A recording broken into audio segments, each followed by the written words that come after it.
Round here, them guns get the last word. I said this before and I'll say it again. Everyone knows that Tekken 8 is carrying players, right? But also, no one ever considers themselves to be that player that's being carried. Isn't that crazy? That's what everyone does. I'm surprised that we make the progress that we do with so many terrible players begging for their characters to be buffed and made better. Thanks for the dono. Hope everything's going well. Have you watched Nova's Tekken 8 video about power crushes? If not, I think you'll like it. Should we check it out? One thing that I will say before we even start this is that in Tekken 7, power crushes wasn't used in tournaments. It was only used on like an average level, like ranked and whatnot. That's when you'll see people like trying to bully each other with power crushes. So it would make sense that in Tekken 8, they would try to make them stronger and more tournament viable. Now, when you try to make something that's already good for the average player better, a lot of the times they go and push it too far. What a tournament player can stop is very different from what the average player to stop. And power crushes for the average player was like hard to deal with, especially power crush wall bounces once they add that mechanic into the game. But once again, it's rare when you see someone do a power crush wall bounce in Tekken 7 season 3 or 4. It just didn't happen. Power crushes in Tekken 8 were designed in a way where the price it costs for the aggressor, in case it goes wrong, is not nearly compatible with the power it gives the mindless aggressor. Also, the thing about Tekken 8 power crushes is that they're less gimmicky than Tekken 7 power crushes. This move from Yoshimitsu was a power crush. If you did it at the wall, you were running to the wall. Back in Tekken 7, when everyone had power crush wall bounces, I was like, why don't you make this as power crush and make it wall bounce as well? Tekken 8 came around, and this is now his power crush. The first thing they did to make power crushes super powered in Tekken 8 was to accelerate their armor from 8 frames to 7 frames, while stance power crushes were accelerated to 6 frames. And here's the thing about the Tekken 8 power crushes. Since they're faster, you being able to jab and hit into them and then block is also very unlikely. You see how he tanked that hit and it triggered this weird animation? In Tekken 7, Jin probably would have been able to block that. I kind of don't like that aspect of it. Back then, power crushes had some skill to it because you had to like time it. But now power crushes are just a tool that everyone kind of like uses and abuses, and it's just like a free get out of jail card. When power crushes were introduced in Tekken 7, they weren't a welcome addition to begin with. When I talk to people who play Tekken for a very long time, for them, they remember what it was like when Rage was first added and they hated it. For me, the first time I really like played Tekken, Rage was already there. It was not something that I thought about like, why is this added? It was the game. And power crushes was that same way. Even though I played Tekken for quite some time before Tekken 7, still when Tekken 7 added it in, I was still learning a lot about the game and getting better at the game. So it wasn't something that I could like judge yet. But this is why tournament players didn't use a power crush. Look at the Nina player. So he does 2 jabs and Nina is power crushing, right?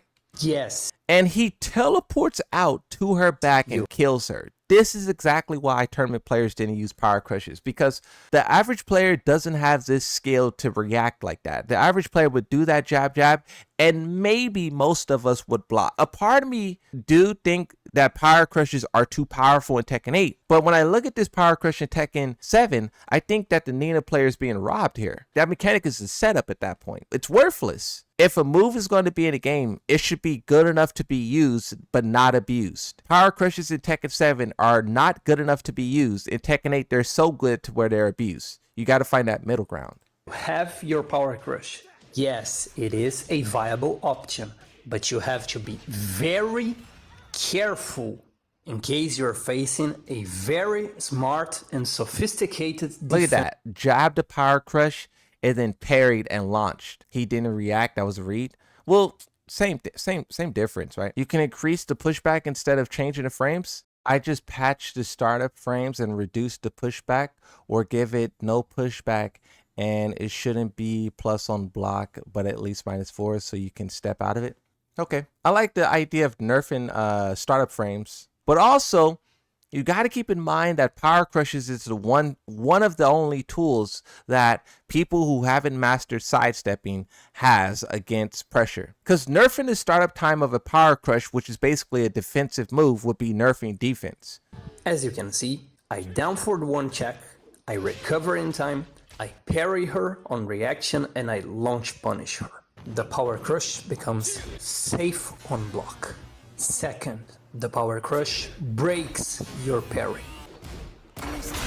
That heavy guard is Harada, so you're +8, but Harada put a heavy guard on this to make you look like you're at a disadvantage because he thinks the game is funner that way. Ignore the frames and look at just the characters. Doesn't it look like Nina is in a huge advantage? And when average players play this game, that's all that they see. Let's keep looking at some more interactions. Then you look me in the eye and tell me, with a straight face, that this game wasn't tailor-made to directly favor the monkey aggressor. Yeah, that's crazy. When you do a Power Crush, you should not be able to spam another one fast like that.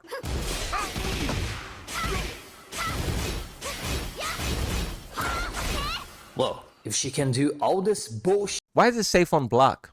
and her turn never ends, at the very least I get to move, right? Homing? Yeah, see, homing, get rid of the tracking. Let that sink in. Namco devs are absolute psychopaths. High Power Crushes probably could be safe, but they need to recover slower on whiff so you can crouch and launch. And then mid Power Crushes needs to be minus on block. But the thing is that they want to carry certain characters. -13 his Power Crush is, right? Less range, no tracking. Now, I'm not saying to buff Yoshimitsu's, I'm saying to worsen the other characters. I think that's the easiest way to tell whether or not the developers are trying to baby you, is whether or not you have a safe Power Crush. If you have a safe Power Crush, the developers are hand holding like crazy. I wonder why you can often see Tekken God and above Alisa players getting caught doing shit like this. Yeah. Gee, man, I wonder. You look at their inputs and they're literally trying to spam that Power Crush. Instead of playing any ounce of defense, they're trying to Power Crush to get back on offense, right? See, that's cool.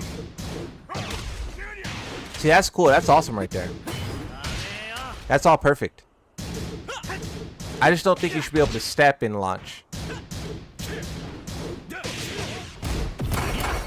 Like, how can this dude go 13 frames down forward one string, a mid natural string, and not be punished if you block it? But see, I don't think that the developers will do anything about Power Crushes. The developers are probably going to leave it like the way that they want to leave it. The Stance Tornado Extender.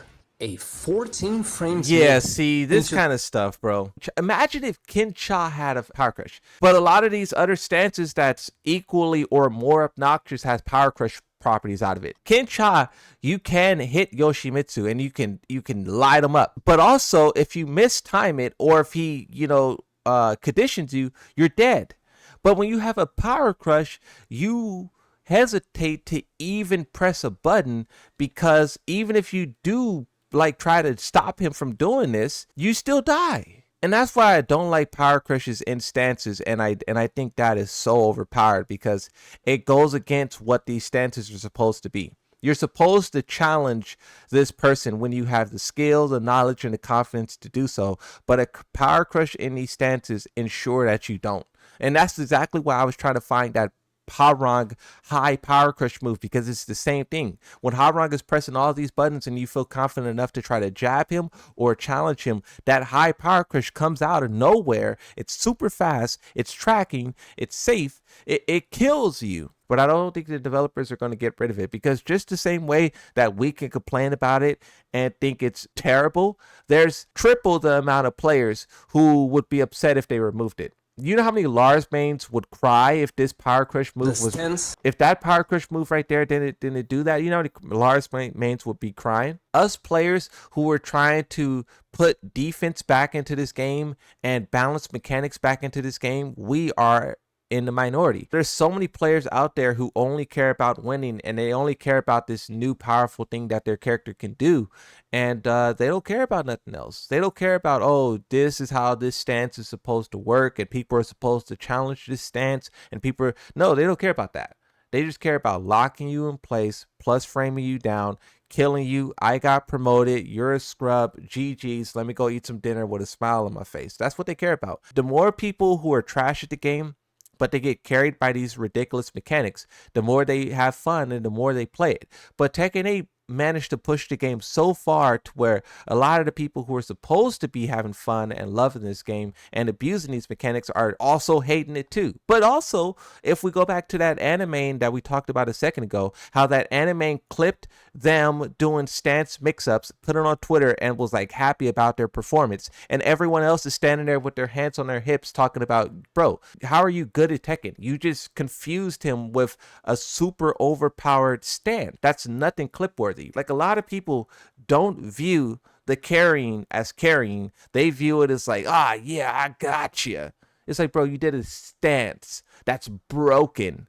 But thank God, in the case of Lars, not all hope is lost. Because if your character happens to have a mid power crush that is faster than 22 frames, thank God you can still optimize. You see what I was saying about power crushes being defense? He just said if you have a power crush that's faster than 22 frames, then you can stop this garbage that Lars is doing. He's talking about power crush being offensive and being abused and spam, but a lot of the times a power crush is the thing that stops that abuse and spam. Bro sent me this video and ruined my day. I was having a good day. We were talking about Tekken 6. We were talking about Tekken 5. I started talking about power crushes and I'm sweating. I am no longer sitting back comfortably, bro. I was sitting big comfortable. Chair was reclined. My chair is not reclined anymore. I'm just playing. I appreciate sending this video. You know a video is good when I get passionate about it. So I appreciate sending this video and send more videos in the future.